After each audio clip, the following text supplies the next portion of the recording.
मोहतरम नाजरीन, अस्सलामु अलैकुम वरहमतुल्लाहि वबरकातुहू। जैसा कि कल आप लोगों के सामने ऐलान किया गया था कि बीएसएससी को और दीगर ऑफिसरान को ट्वीट और मेल करने के लिए अल्हम्दुलिल्लाह सुबह बिहार के तूलो अरज से बहुत सारे अहबाब ने ट्वीट और मेल किया। हम उन अहबाब का तहे दिल से शुक्रिया अदा करते हैं। मज़ीद जो लोग ट्वीट न किए हों, अपने अपने आईडी से बीएसएससी को और उर्दू विभाग को और उसके बाद जो है ऑफिसरान हजरात को आप ट्वीट करें, मेल करें। हरकत में बरकत है, हमें हरकत में रहनी चाहिए। मुतहर्रिक और फ़ाल रहेंगे, इंशाअल्लाहुल अज़ीम कामयाबी ज़रूर मिलेगी। अभी बड़े अफसोस की बात है कि 2019 की है एक वैकेंसी थी, ये क्या मेडिकल डिपार्टमेंट के लिए, तो उसमें भी इसी की तरह मुकदमा वगैरह हो गया था, केस वगैरह लोगों ने कर दिया था। 3000 प्लस सीट थी।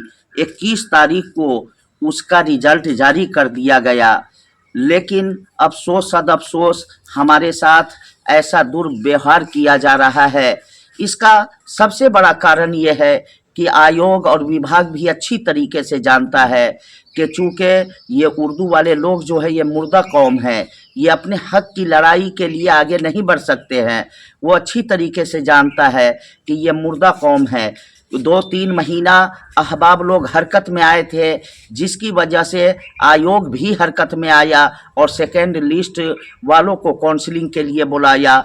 लेकिन उसके बाद मुतवातिर हम सो रहे हैं, हम मुर्दार हो चुके हैं, जिसकी वजह से आयोग भी लापरवाही का मुजाहरा कर रही है। लिहाजा मैं सुबह बिहार के जितने भी सहायक उर्दू अनुवादक के कैंडिडेट हैं, मुतहर्रिक और फ़ाल लोग हैं, उन लोगों से अपील करेंगे कि आप लोग अपने अपने इलाके में, अपने अपने ज़िला में जिससे जितना हो पड़े हरकत में रहे। ये काम किसी 1-2 आदमी का नहीं है, बल्कि सारे लोगों का काम है।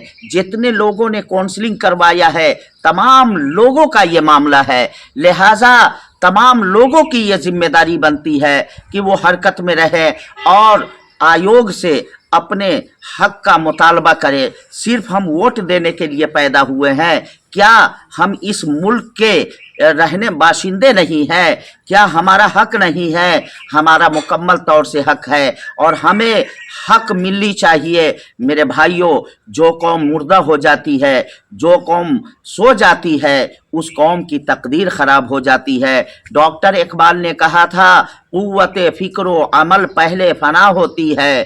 क़ुव्वते फ़िक्र अमल पहले फना होती है, फिर किसी कौम की शौकत पे ज़वाल आता है। आज हम ज़वाल की तरफ धीरे धीरे बढ़ते चले जा रहे हैं। आज हम तबाही और बर्बादी की तरफ धीरे धीरे बढ़ते चले जा रहे हैं। ये सब्र का पैमाना अब लबरेज हो रहा है।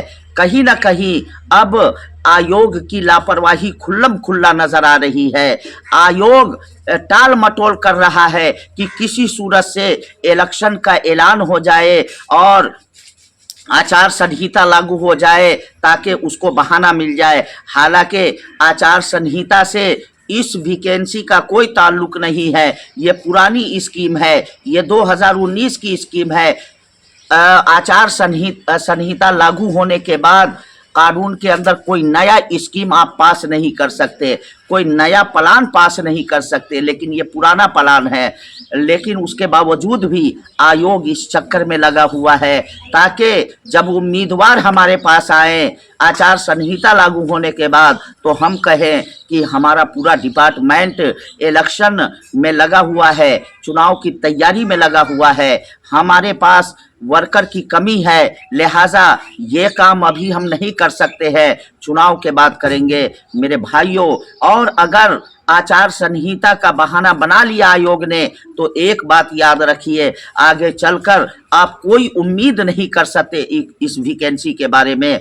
मैं कई बार आप लोगों से अर्ज कर चुका हूं, ये वैकेंसी इसलिए भी ज़्यादा अहम है, हमारे और आपके नौकरी से ज़्यादा। ہمارے اور آپ کے روزی روٹی سے زیادہ یہ اردو زبان کے فلاح و بہبود کا معاملہ اس سے جڑا ہوا ہے، اردو زبان کے فلاح و بقا کا معاملہ جڑا ہوا ہے۔ اگر یہ اس ویکینسی کو آپ کامیاب کروا لیتے ہیں، اگر اس بحالی کو کامیابی کے ساتھ، چاہے جس کے مقدر میں ہو، جس بھائی کے ہو، اگر آپ کروانے میں کامیاب ہو جاتے ہیں تو یاد رکھیے اردو زبان کے لیے مستقبل میں بہترین ذرائع بنیں گے، بہترین راستے کھلیں گے۔